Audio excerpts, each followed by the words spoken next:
implicit differentiation.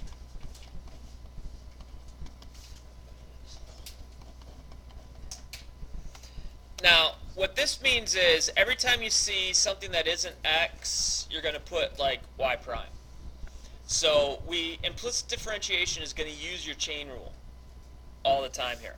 So if I see, since everything is done with respect to x, when I take the derivative of x, what's the derivative of x squared? 2x. Now what's the derivative of y cubed? It would be 3y squared times y prime. Because this is the whole reason why we do implicit differentiation, because the y prime is really dy dx. It's the derivative of y with respect to x. And we could just put a y prime and be done with it. Now, what's the derivative of 2? 0. Because it's a constant. Now, once you take the derivative of the stuff, solve for y prime. So I'm going to subtract 2x from both sides. I'll get 3y squared times y prime equals a negative 2x. Divide by 3y squared. Divide by 3y squared.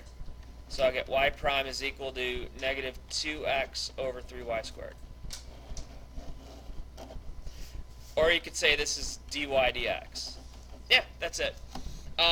Then you know, if you know your x and your y, you can figure out your value.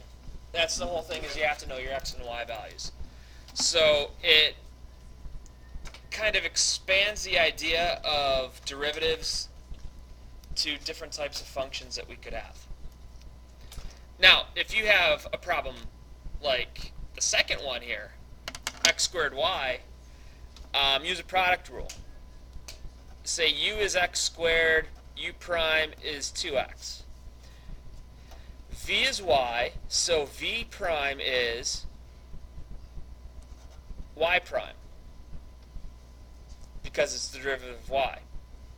Now the product rule on the left hand side is going to be derivative of the first, so 2x times y, plus the derivative of the second, which is y prime times x squared, is equal to 0.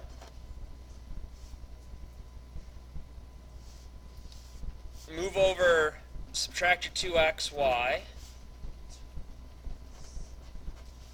So we got y prime times x squared is equal to negative 2xy. Divide by x squared, divide by x squared. Y prime is equal to, well, there's an x in the bottom, negative 2y over x.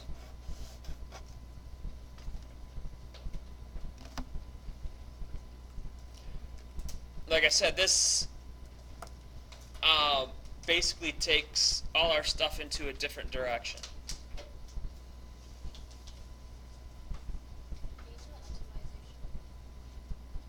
Yeah.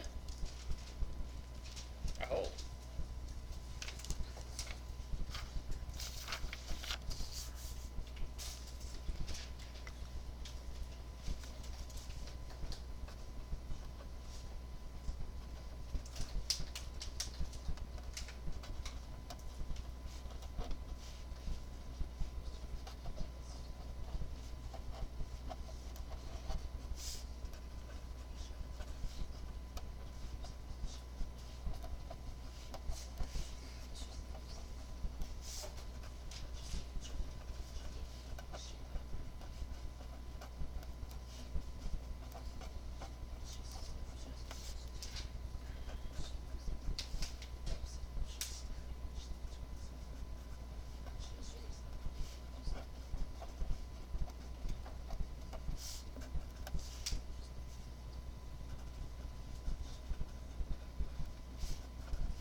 Alright.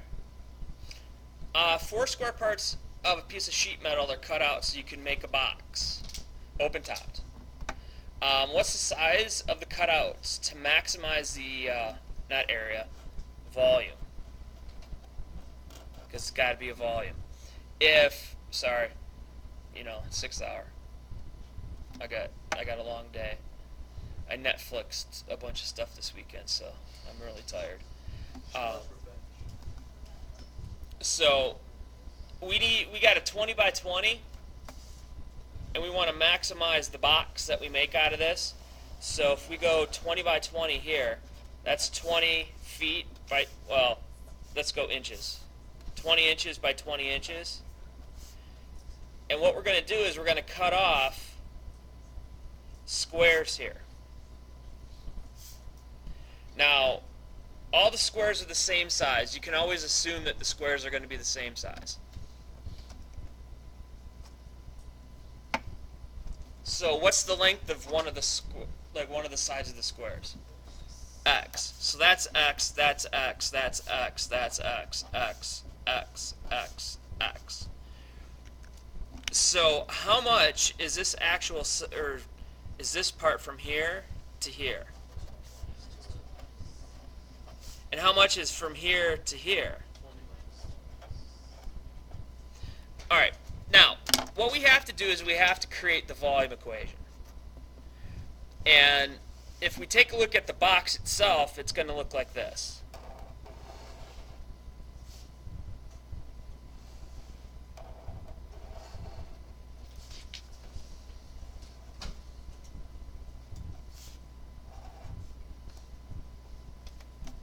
Where that's 20 minus 2x, that's 20, I don't know why I dotted that one, minus 2x, and that's x. So what's the volume? Length times width times height, right?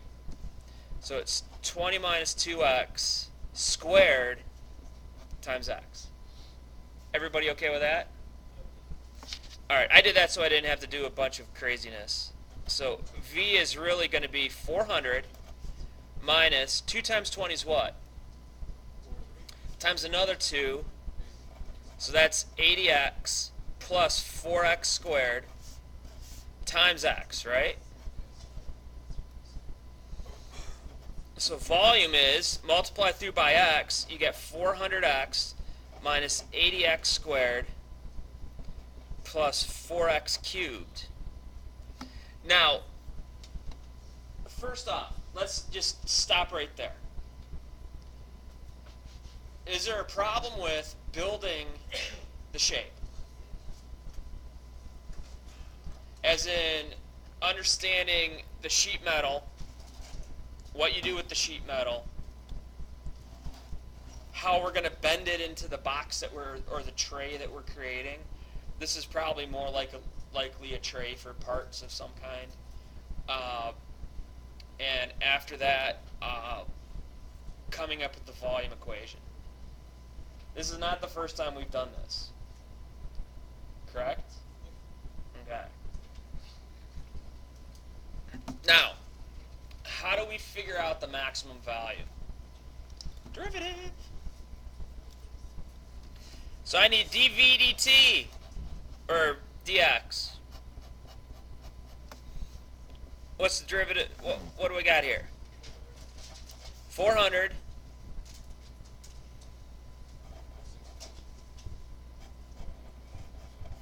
minus 160x plus 12x squared. I'm going to rewrite this as 12x squared minus 160x plus 400. That's my dv dx. Now, if I want to find the maximum value, what am I going to have to do to this derivative? Set it equal to what? 0.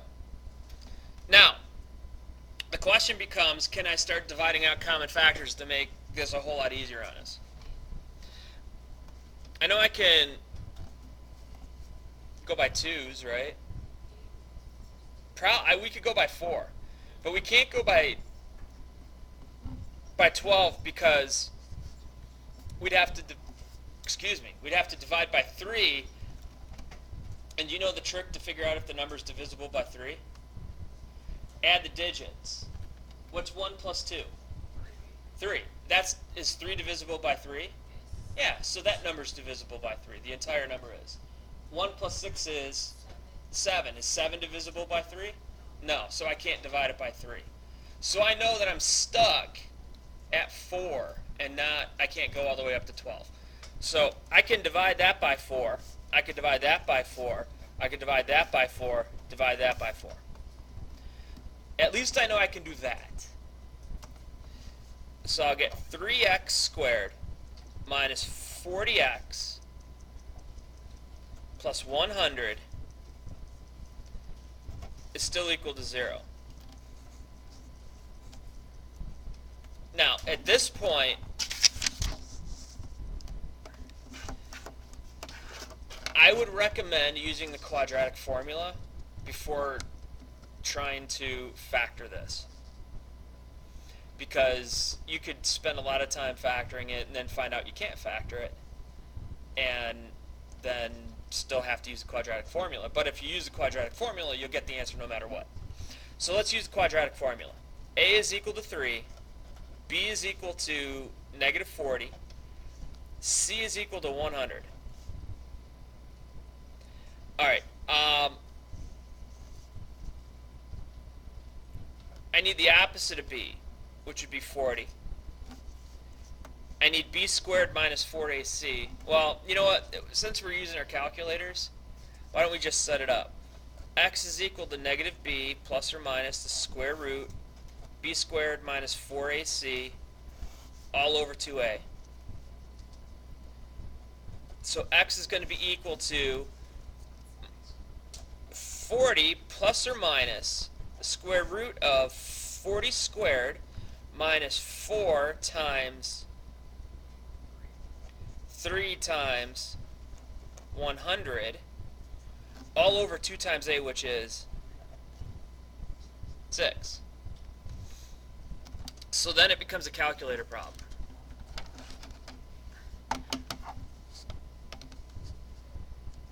But even better yet, let me see if I have my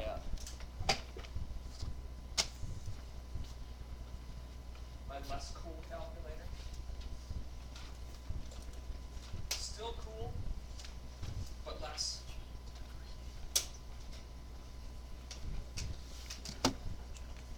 Now, I want to show you a couple different ways that you can do this. You can actually, well, first I got to get this to a point where you can actually see the screen.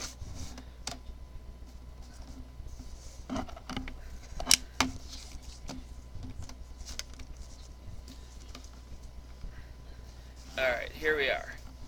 And here's the equation. Now, you can start with your menu, and you can plug in the quadratic formula. That's pretty lame. You can go into algebra, and you could go into polynomial tools. So you could go menu, algebra, polynomial tools, and then it says find the roots. What's the degree of the equation that I'm looking at? 2. What's my A? What's the next number? Negative 40. Be careful. Then the next one is 100. And so we get this thing called polyroots. And then I get 10 thirds, comma 10. Now, which one makes more sense? 10 thirds or 10?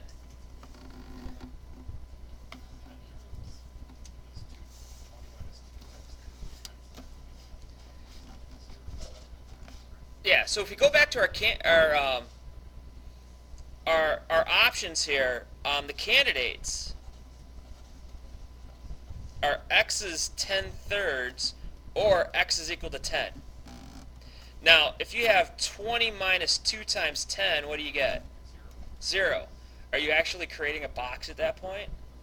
No, you have 0, 2 of your dimensions are 0. This one's not going to work. 10 thirds, which is really 3 1/3, which is really 3.3 repeating. So you'd get 20 minus 6.6 repeating.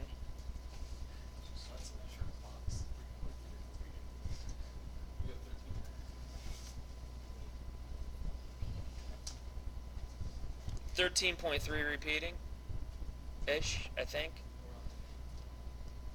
And so that'll maximize your whatever you get. Now, you could have done this. You could have done, all right, there's 10. I know 0 is a hard sell. You can't go below 0. This is 10 thirds. I can use 1 as a test point. That's 3, so I can use 5 as a test point, and I can use like 12 as a test point, and you could have plugged them in. And if we wanted to maximize, we would have got plus, minus, plus. Because this would be plus to minus, and then minus to plus. So this would be a max. This would be a min. That's what you would have ended up getting, because you would have found out that this is your maximum value, and this would have given you a minimum value of 0. Your volume would have been 0 at that point, which would have been a minimum value. So if you would have done a first derivative test, which a good theme is you're going to do the first derivative test a lot on your midterm. So I would know my first derivative test inside and out. But this type of a problem, once you get your polyroots, you could do your polyroots of your equation. You could get the values. 10 doesn't make any sense. So obviously the answer has to be 10 thirds, which makes sense because you're going to cut a little bit off. It's just you're not going to cut a ton off.